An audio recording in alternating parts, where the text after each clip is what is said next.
ሰላም ጤና ይስጥልን ክቡራን የዩቲዩብ ቤተሰቦች፣ የሰዓቱን አጫጭር መረጃዎች እየቀርብ ያለው እስከ ፍጻሜው አብራችሁን ቆዩ።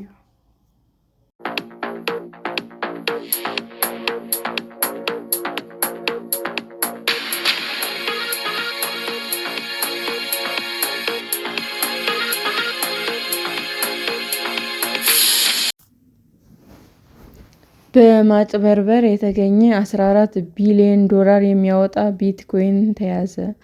በበይነ መረብ በተፈጸመው ማጭበርበር የተገኘ ነው የተባለው ከ14 ቢሊዮን ዶላር በላይ የሚያወጣው ቢትኮይን መያዙን የአሜሪካ መንግስት አስታወቀ። ፕሪንስ ግሩፕ የተባለ የካምቦዲያ የንግድ ተቋም መስራች የሆነው ቺን ዢ በማጭበርበር ወንጀሉ ተከሷል። የካምቦዲያና ዩናይትድ ኪንግደም ዜግነት ያለው ግለሰቡ በኒውዮርክ ፍርድ ቤት በበይነ መረብ ማጭበርበርና ሕገወጥ ገንዘብን ወደ ሕጋዊ መስመር በማስገባት ተከሷል። የንግድ ሥራው በአሜሪካና ዩኬ እገዳ ተጥሎበታል። በለንደን ያሉ 19 ቅንጡ መኖሪያዎችም ታግደዋል። ከመኖሪያዎቹ አንደኛው 133 ሚሊዮን ዶላር ያወጣል። ቢቢሲ ከፕሪንስ ግሩፕ ምላሽ ለማግኘት ያደረገው ጥረት አልተሳካም። የአሜሪካ አቃቤ ሕግ እንዳለው በሀገሪቱ ታሪክ ትልቁ የፋይናንስ ማጭበርበር ነው። ከዚህ ቀደም ከፍተኛ መጠን ያለው ቢትኮይን በቁጥጥር ስር ውሎም አያውቅም። ተጠርጣሪው እስካሁን ባይያዝም በንግድ ተቋሙ አማካኝነት የበይነ መረብ ማጭበርበር በመፈጸሙ ተከሷል። ተቋሙ በቤት ግንባታና በፋይናንስ አገልግሎት ላይ የተሰማራ ነው። በእስያ ትልቁ የሆነ የወንጀል ቡድን እንደሆነም አቃቤ ሕግ ገልጿል። በካምቦዲያ የቤት ግንባታ እየተከናወነ እንደሆነ በማስመሰል ግለሰቡ ብዙዎችን ማጭበርበሩ ቢቢሲ የተመለከታቸው የፍርድ ቤት ሰነዶችም ይጠቁማሉ። ግብረ አበሮቹ 1250 ተንቀሳቃሽ ስልኮች በመጠቀም 76,000 ማህበራዊ ሚዲያ ገጾች ከፍተው ወንጀሉን መፈጸማቸው ተጠቁሟል። የአሜሪካ ብሔራዊ ደህንነት አቃቤ ሕግ ጆን ኢሰንበርግ እንዳሉትም ፕሪንስ ግሩፕ ከሰዎች እንግልት የሚያተርፉ ተቋሙ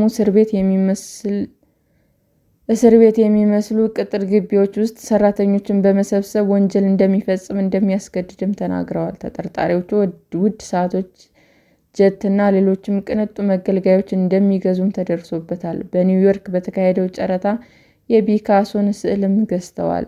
ቺን ዢ ጥፋተኛ ሆኖ ከተገኘ እስከ 40 ዓመት የሚደርስ ጽኑ እስራትም ሊፈረድበት ይችላል።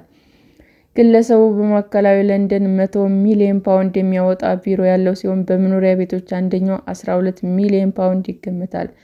ፕሪንስ ግሩፕ የወንጀል ቡድን ነው ተብሎ በአሜሪካ ታግዷል። የዩኬ የውጭ ጉዳይ ኃላፊ የቤት ኩፐር የምስኪን ሰዎች ሕይወትን አመሰቃቅለዋል ብለዋል። የወንጀል ቡድኑ የቁማር ቤቶች እና ሕገወጥ ገንዘብን ሕጋዊ መስመር ውስጥ የሚያስገቡ ስውር ማዕከሎችም ከፍቷል።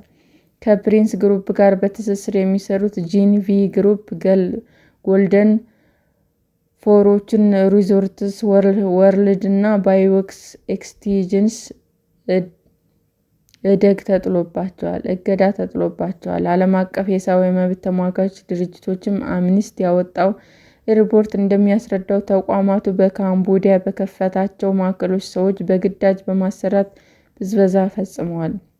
በሐሰተኛ ፍቅር ግንኙነት ሰዎችን እንደሚያጠምዱና ወንጀሉን በኢንዱስትሪ ደረጃ ሲፈጽሙ እንደነበረም አቃቤ ሕግ ገልጿል። የዩኬ ጸረ የበይነ መረብ ማጭበርበር ኃላፊ ሎርድ ሃንስ ሰዎች ዕድሜ ልካቸውን ያጠራቀሙትን ሀብት ተነጥቀዋል፣ ይህንን መሰል ወንጀል አንታገስም ብለዋል። ሰላም ጤና ይስጥልን ውድ የዩቲዩብ ቤተሰቦቼ እንዴት ናችሁ? አዲስ ጀማሪ ነኝና ሰብስክራይብ ያደረጋችሁ አበረታቱኝ። አመሰግናለሁ።